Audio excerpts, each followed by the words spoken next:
Welcome to The Explainer. Today, we're going to pull back the curtain on one of the most unlikely, most hidden relationships in all of modern geopolitics. We're talking about the 70-year dance between the Islamic Republic of Pakistan and the State of Israel. Okay, let's just dive right in with a statement that sounds, well, completely impossible. This comes from General Zia-ul-Haq, the very guy who pushed Pakistan towards a much more hardline Islamic identity. And yet, he's saying his country is an ideological twin to Israel, a country Pakistan refuses to even acknowledge exists? How is that even possible? Well, when you strip away all the politics and just look at how they started, the comparison is surprisingly on point. Think about it. Both were created to be a homeland for a religious minority, carved out of a bigger territory. Both of their founding fathers, Jinnah and Ben-Gurion, were actually secular guys, not particularly religious themselves. And, maybe most importantly, both were thrown into immediate existential fights for survival the second they were born. But for all those uncanny similarities, the way they acted in public, well, it couldn't have been more different. On the world stage, Pakistan put up this massive wall of absolute hostility towards Israel. And this wasn't just, a mild disagreement. No, this was a central pillar of Pakistan's entire foreign policy, right from day one. To this day, a Pakistani passport literally says it's not valid for travel to Israel. And they were loud about it. Pakistan was one of the most vocal opponents of the UN plan that created Israel. It backed the Arab states in every single war. It positioned itself as the great champion of the Palestinian cause, and it even used Zionist agent as a political attack against its own people at home. Right, so that was the public show. But that performance, that was only half the story. As the research shows us, something very different, something far more pragmatic, was happening beyond the veil. And here is the absolute key to understanding this whole situation. That public shouting match, it was basically a front, because almost from the very beginning, a secret history of quiet, continuous back-channel talks was already happening. And look, this wasn't just a brief flirtation. You see this consistent pattern stretching across decades, and under totally different kinds of leaders. It starts with Pakistan's very first foreign minister. It continues under military dictators like Ayub Khan and, yes, even Zia-ul-Haq himself. Then it goes on with democratically elected rivals Benazir Bhutto and Nawaz Sharif. They all kept the channel open, leading all the way up to that first ever public meeting in 2005. And we're not talking about bumping into each other in a hallway. Nope. These were organized meetings in big diplomatic hubs like Washington and London. Sometimes it was just polite chit-chat, but other times Pakistani diplomats were literally sending official reports to their Israeli counterparts. And then you get to the most astonishing part.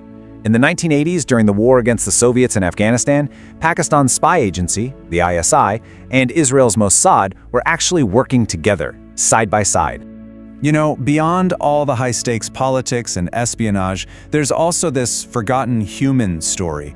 A small community of Jews from Pakistan, mostly Karachi, left after 1948. They ended up settling in Israel, mainly in a city called Ramla, creating this small but very real human bridge between two countries that were officially enemies. Okay, so this whole picture is already pretty complicated, right? Well, now we have to throw a third player into the mix. And this is where everything gets really tricky. We're talking about Pakistan's arch-rival, India. So put yourself in the shoes of Pakistan's security establishment. Your number one enemy, India, is building this deep military alliance with Israel, a powerful, technologically advanced state you don't even officially recognize. This isn't just an annoyance. For them, it's a direct existential threat that's tilting the entire balance of power in the region. And this slide just shows it perfectly. Take a look at these charts. The one on the left, covering the 2000s, shows Israel as a pretty small slice of India's arms imports, under 4%. Now look at the chart on the right for the 2010s. Boom! Israel's share has more than doubled, making it one of India's top defense suppliers. And we are not talking about old rifles here. No way. Israel is giving India a serious, high-tech edge. We're talking about advanced, eye-in-the-sky AWACS planes, battle-hardened drones, sophisticated missile defense systems, and yes, even controversial spyware like Pegasus. This is the cutting-edge stuff. And often, the United States is the one making all this possible. For instance, Washington gave the thumbs up for Israel to sell that advanced AWACS system to India, even though it had blocked a similar sale to China just a few years earlier. The US is essentially giving this whole defense partnership a green light. So, all of this pressure, this growing threat from the India-Israel alliance has forced a question that was once totally taboo in Pakistan out into the open. Is it finally time to just drop the act and formally recognize Israel? And now, inside Pakistan, you've got this huge debate, this massive balancing act.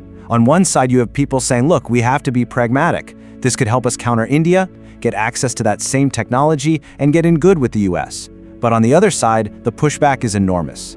People say it's a betrayal of the Palestinians, that there'd be a huge political backlash at home, and that it goes against the very identity of the nation. And this debate isn't just happening in a bubble. Pakistan is feeling the pressure from its own key allies in the Gulf. As countries like the UAE and others normalize their own ties with Israel, they are quietly, and sometimes not so quietly, nudging Pakistan to think about doing the same. Which leaves us with one final big question. For over 70 years, a veil of secrecy allowed these two ideological twins to have it both ways. But now, in this new world of shifting alliances and very real strategic threats, is that veil becoming totally obsolete? Is this 70-year-old secret finally being forced out into the light for good?